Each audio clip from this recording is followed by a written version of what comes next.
Engineer Emily, back to tell you a little bit more about what the U.S. Army Corps of Engineers does right here in the Heartland, in Kansas City. I have a riddle for you. What's 2,300 miles long, has 6 dams but no locks, and can navigate for 734 miles? If you guessed the Missouri River, you are correct. But if you said the Big Muddy, you're also correct. If you said the Mighty Mo, you're correct too.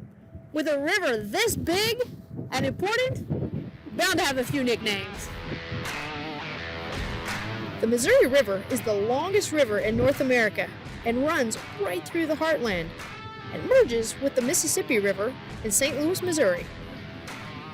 In order for tows and barges to move goods through the Heartland, the U.S. Army Corps of Engineers created and maintains a slender, self-scouring, navigable channel on the lower 734 miles of the Missouri River. Through this portion, several products for agriculture and infrastructure, such as soybeans, corn, rock, raw materials, and petroleum, are transported. So what is the U.S. Army Corps of Engineers doing over the next few years to help continue and improve shipments? Through the Infrastructure Investment and Jobs Act, the U.S. Army Corps of Engineers is set to receive over $300 million for the Missouri River and will work to repair damaged navigation structures.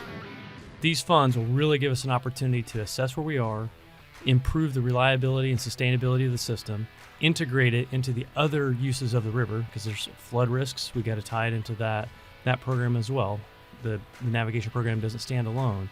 And so this is a once-in-a-generation infusion of funds or resources by Congress to allow us as the Corps of Engineers to make a difference on the Missouri, which should make a difference for people in the area. It could equate to fertilizer moving more easily up and down the river if you were talking to farmers. It could also equate to aggregate moving a little bit better if you were talking to the Department of Transportation. And who knows what other potential things that could happen with moving stuff up and down the Missouri River with fuel costs going up. It could be a lower or cheaper cost way of transporting goods for the nation. I'm Engineer Emily, and I approve this message.